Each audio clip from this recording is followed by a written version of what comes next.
chartreuse, some of those, some white China sub-saddle doubles, just need 2 or 3 packets of those. That in pink and chartreuse. You don't have to have these. I only add these just for a little bit of extra movement. And a little bit of raccoon, chartreuse and pink and some white, one packet of each. You can make 15 flies of these, and it will be the only fly that you need to fish with. It really, really will be. I mean, the amount of movement that you get from these flies, the only problem is, if you're like me and you like tying flies, you like to try different things. And so, of course, you're going to, try different flies, different methods, different materials. But on a whole, if there was one fly that if, and that for a saltwater fly, okay, in maybe in these dark brown colors, in those, I mean, that is a saltwater fly. For striper and for cuda and for dolphin fish, awesome, really, really, really good little fly. I'll show you how to tie one of these up now. I just take some white feathers off. Because naturals, to me, the way that the actual feathers are positioned, the barbs of the feathers, they're all facing upwards. So when you actually tie them onto the hook, they're all facing that way. When a pike comes in, regardless when you take the pike hook or the fly out of its mouth, the feathers are still going to be facing outwards. So they really don't get clamped up in the pike's mouth as much. Well, it's what I found. Some guys might think, nah, they prefer using synthetics. So, that's their choice. Okay, so we'll just take a bunch of these out first. Take four long ones.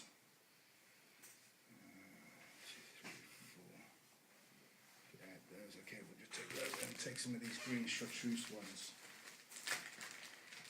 And Lefty Cray, he says if it's not chartreuse, it's no use. And for pike, this is such a good color. And my first in lakes, I didn't find chartreuse very good, but hey, here on the sea, I don't know what it is about this color, but it's really, really good. Really good color. And we'll just use 2 of each. So there we go. And just take the crap off the end, like so.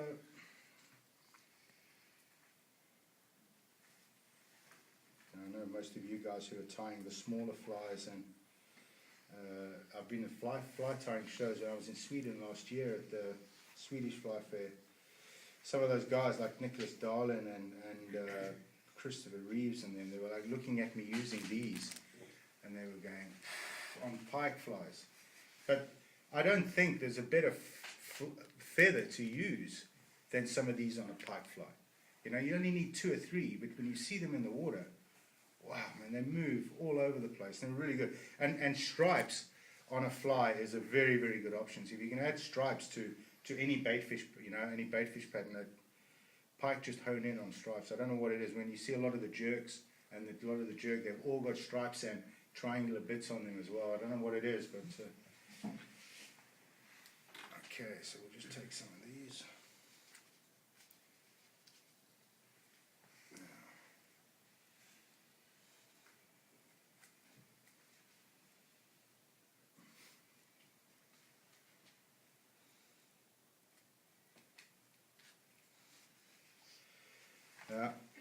You can tie them, and a lot of the Dutch guys will take their clumps of feathers and tie them so they're splayed outwards.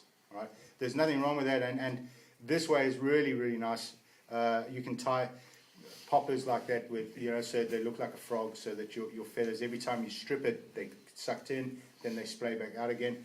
But I found the feathers get too intertwined when you actually tie them that way. So what I like to do is, I like to take the feathers, take a couple of, so that's a chartreuse,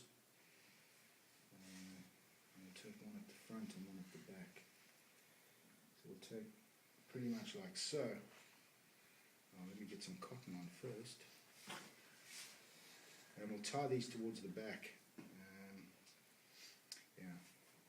Tie these towards the back.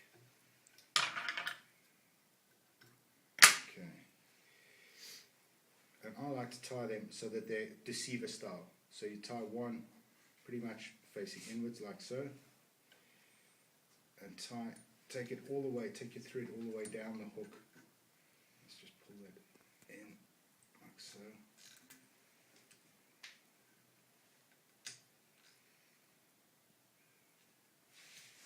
Okay, like that. Let's just strip these off. And then we'll do the same again with the other side. Take one green on one side.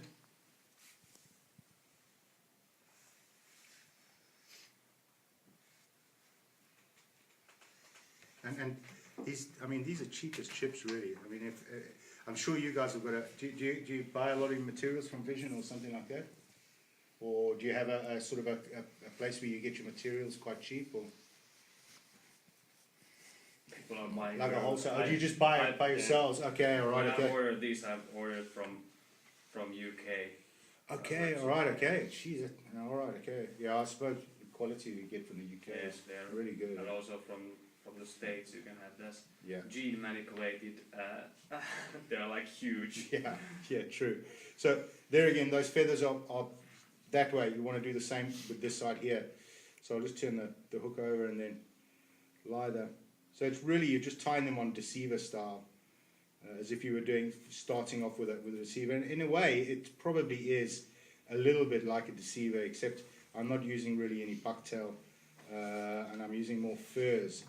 So that's the feathers themselves. Take that, just cut that. All right, that's your feathers at the back. Now, flash. I had some flash somewhere. Yeah, there we go. Preferably something which is the same sort of color. I won't use pink with green. I'll try and keep it to the same color. I suppose it's the same when you're tying your trout flies, and that you really want to keep them color coordinated, unless it's, you know, matching the hatch or something. But and I don't use a lot. Probably a little bit, you know, that much. Couple of strands. Don't need a lot.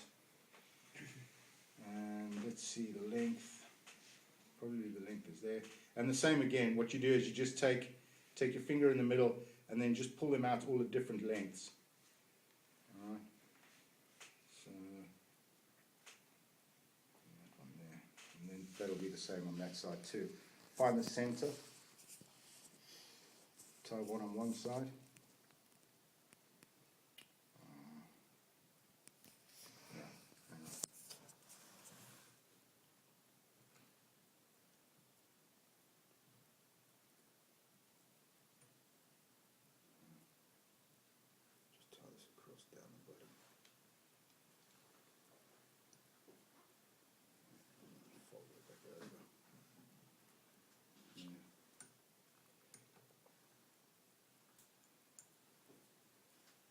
Also with strong cotton, you constantly clip the point end here as well, and with stronger cotton it doesn't snap, you know. A bit of head cement just to hold everything down. I like to put quite a substantial amount on. Now I brought a little bit of raccoon to show you, and some chartreuse raccoon. You don't have to use raccoon, you can use Arctic fox or whatever, but I like the raccoon. There is some stuff that I've seen which is synthetic, which is longer than this, but I can't remember. It was on a Czech website quite recently. But the raccoon is quite nice because, you know, it weights the fly down a little bit when it gets wet. But yeah, crafter, that's it, isn't it? Yeah, something like that. Anyway, so you can dubbing loop these, and what you do, you'll take a dubbing loop, put the fur inside the dubbing loop like so, cut the dubbing loop away, and then wrap it. Do it that way. Generally, what I do is just for a pike fly like this. What I'll do is I'll just palmer it on. So just take the back end. And just take that, a couple of nails, tight wraps, like that. Take some head cement.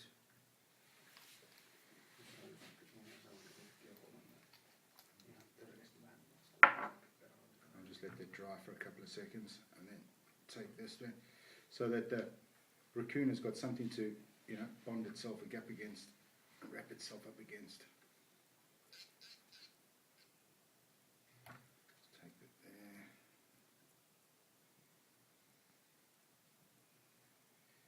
Okay. So now all we do is just palmer this on, pull the material back, like so. If I was using rabbit, then more than likely I would just wrap this on, with raccoon. A lot of the times I do like to actually just make a dubbing, make a dubbing loop and dubbing brush loop and wrap this, but you just keep on palmering it on, wrapping it quite tightly around.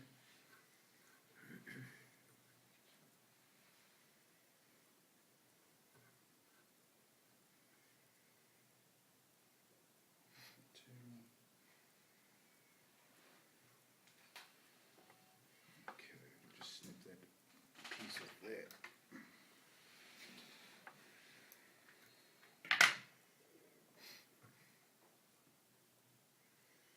I'll wrap that on.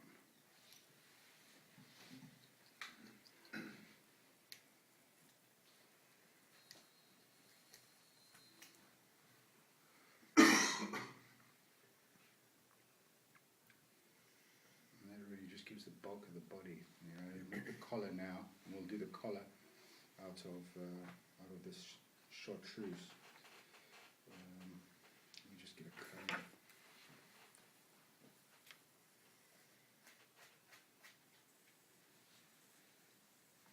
Do you use a lot of fur with your thing, or you lose a I lot? don't use it at all. Not at all, eh? You just No, synthetics, never right? used. Okay. See, that's the great thing about with pike fly fishing. Some guys are really productive and they catch a lot of fish with just synthetics. So you don't have to do it this way. There is a lot of options for you. Like with trout, there are certain flies that are certain fly, and grading as well. You have a certain set of flies. With pike, as I say, you can tie a condom on the end here and you'll catch a fish with them. It's the reason we do a girlfriend or wife. Yeah, they're all doing the wrong they're all thing? used condoms, and actually used condoms work better because they're smoother. So yeah, right. So just pick a length. I'll probably say about so much. I probably won't use all of this, but we'll just cut that. Like so. Yeah, and for me, I sell a lot of synthetics, and a lot of guys buy synthetic materials. But for me personally, I think I like naturals, to tie with naturals. I think to sit there and tie with naturals, it's a pleasure as well, Okay, so let me just take this on. I'll just put some head cement on there. Have you tried to tie these natural flies to the tube also? Or do you mostly tie the hook? No. I also try with tubes as well. Yeah. And to be honest, I actually fish a lot more with tubes. Yeah. Yeah, I fish a lot with tubes. I didn't when I was living in the UK, but since I've moved here to Finland, I fish a lot with tube.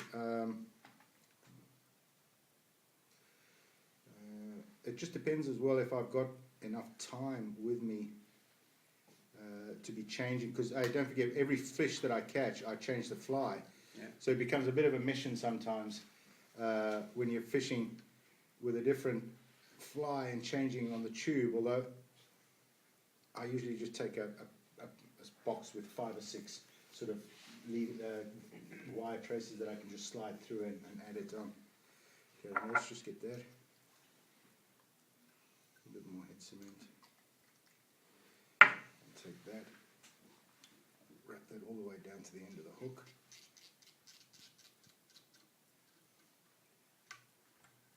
Don't bother about neatness, it's only a pike fly, You really want it to just be tied strong enough so that... Okay, and the same again, you just take all the fur, palm of the material around, just keep on wrapping it, and keep on pulling the material backwards.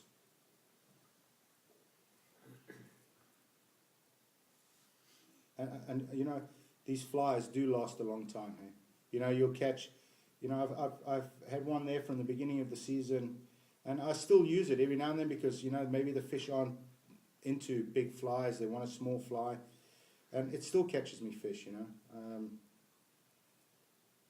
I think one of the reasons why I use these TMCOs as well, if you wash them when you finish washing them, gee, they stay sharp. You know, once the fly's finished, strip everything off and then just retie another fly with it, you know.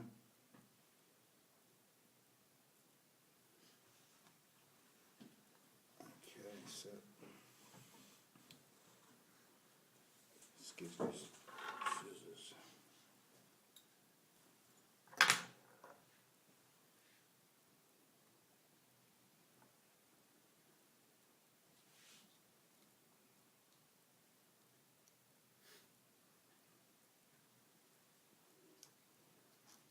Okay, that's nice and tight. Yeah, that's pretty much the fly. And yeah, as I say, if there was one fly, if they said to me you could only tie one fly for the rest of your life to fish with, this would be the one that I would fish with. I've just had so much success with this fly in the last 6 months, you know, really. Is this your favorite color? Pink and white, yeah. Pink and white and chartreuse, yeah. Pink and white is... I don't know what it is about pink and white here in the pike here, because pink and white in the UK, it doesn't do well. In Scotland, it doesn't do well. In the UK, a lot of the guys generally are fishing with more realistic patterns, especially when it comes to the summer periods, you know. But pink and white for me, wow, it's a really, really good fly. And that's it. That's the fly. And when you take it out, I'll just take the... What's the comb? I'll just take the...